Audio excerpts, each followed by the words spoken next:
आप लोग हमें चुंगल में फंसा लें, फिर हम आपकी बात भी सुन लिया करेंगे। जो कि 2023 के एंड तक इंडिया के प्राइम मिनिस्टर नरेंद्र मोदी पाकिस्तान को बेल आउट पैकेज देने वाले हैं कि मोदी जी ने जो है वो बात की है, मीटिंग की है। और एक आम इंडियन भी पाकिस्तान को अब अपने लिए अब जो है ना वो मतलब नहीं समझता कि हम उसके लिए थ्रेट हैं। पर अब ठीक है, पाकिस्तान यहूदियों से भी पैसे लेने लगा है, अच्छी बात है।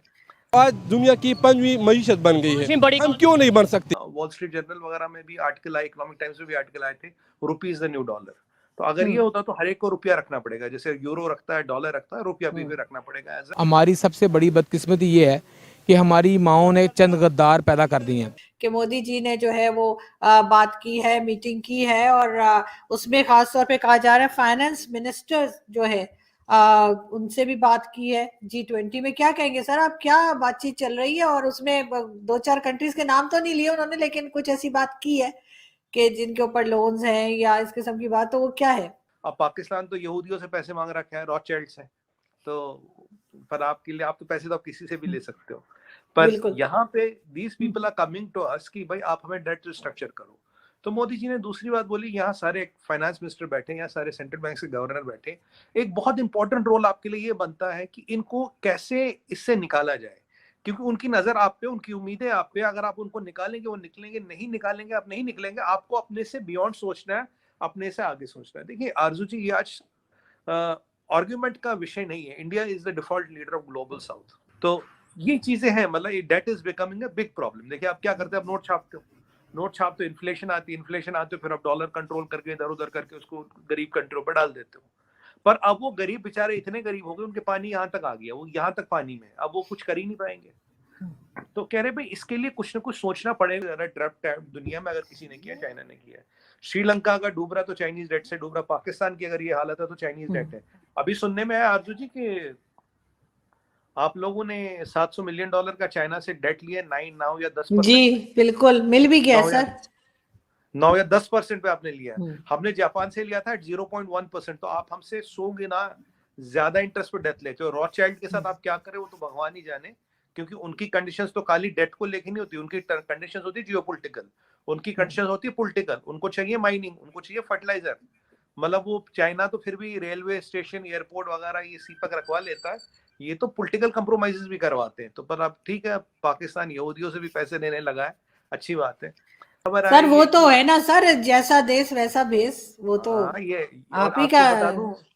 हाँ, ये बिल्कुल बिल्कुल। देखिए हम तो हर जगह कुर्ता पहन के जाते हैं, हम तो खादी के कपड़े ही पहनते हैं, हमें फर्क नहीं पड़ता। और बाय द वे, ये जब राहुल गांधी जी ये लंदन इंग्लैंड में होंगे, कैम्ब्रिज ऑक्सफोर्ड जा रहे हो कहीं लेक्चर वेक्चर देखने, तो वहां ये भी सुना जॉर्ज सोरोस की बीवी भी आ रही है, और उसी दौरान नदीम अंजुम भी वहां इंग्लैंड में।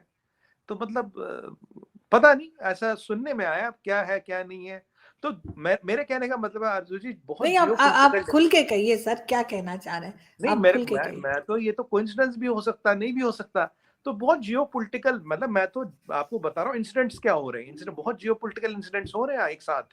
ये अमेरिकन कॉन्वॉय, ये पैराडाइज पॉइंट पे जाना, आपकी न्यूक्लियर फैसिलिटीज को विजिट करना, रॉथशिल्ड का ना लोन अप्रूवल होना, IMF का बोलना, शहबाज शरीफ साहब उनसे मिल रहे हैं, नदीम अंजुम साहब वहां जा रहे हैं, भाई हमसे लड़ो मत।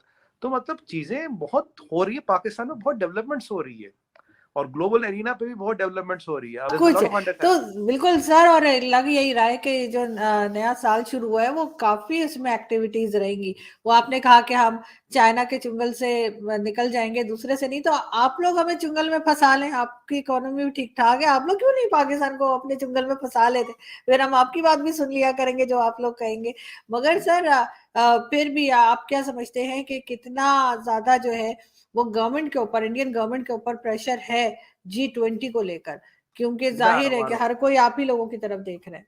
नहीं, मैं आ रहा था उससे। तो एक तो ये तो 2 पॉइंट ये हुए, एक तो हो गई ये भाई डेट वाला एक, और तीसरी बात ये आई कि भाई फूड एंड फ्यूल एक बड़ा मसला बनता जा रहा है। रशियन यूक्रेन वॉर के फूड और फ्यूल क्राइसिस को भी देखना है। और चौथी बात ये हुई थी कि हमें अब दुनिया के बारे में सोचना है कि दुनिया की लीडरशिप आप हो। और हमने ये भी बोला, हमारे पास एक, देखिए आप जानते हैं हमारा पेमेंट्स मार्केट बड़ा अच्छा है। हमारा जो भी पेमेंट्स मार्केट है, हमारा 66% पैसा डिजिटली ट्रांजेक्ट होता है।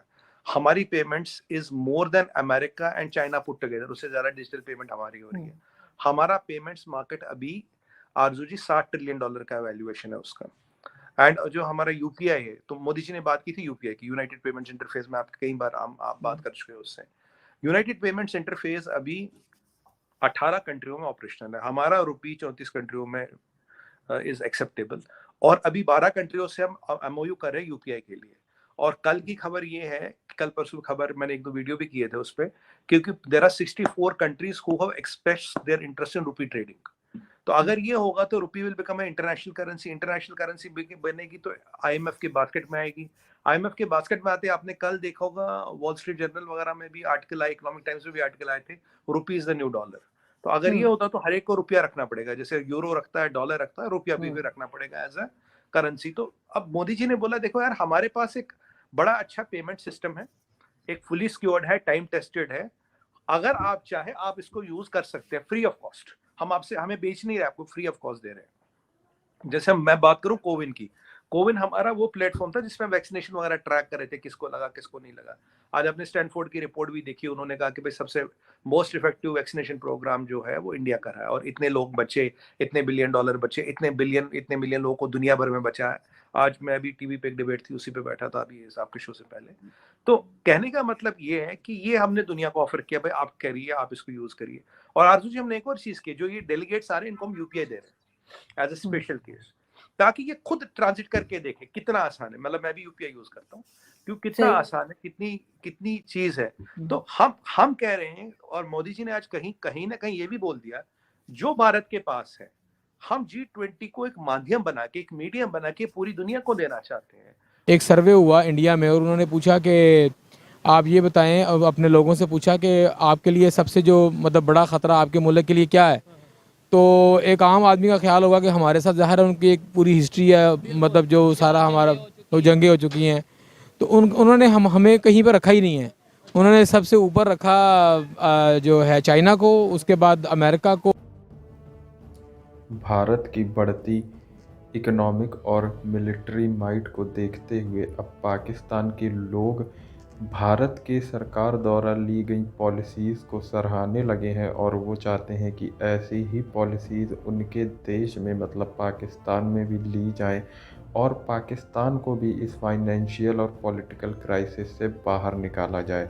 वहाँ के लोग आज देख रहे हैं कि भारत कितनी तरक्की कर रहा है, और वहाँ के कुछ मीडिया पर्सनल्स और जर्नलिस्ट ये भी कह रहे हैं कि अब हमें शायद भारत से दोस्ती का हाथ बढ़ाना चाहिए, क्योंकि भारत आज के समय पे अपने आस पड़ोस के जितने भी देश हैं उसको अपने सेंट्रल बजट में से कुछ अमाउंट एलोकेट करता है उनकी डेवलपमेंट के लिए, साथ ही साथ वो दूसरे देशों को डेट क्राइसिस से भी बचाता है। जैसे कि श्रीलंका को हाल ही में भारत ने $4 बिलियन का एड दिया ताकि वो डेट क्राइसिस से निकल सके, जो उसके ऊपर चाइना ने लगाया था।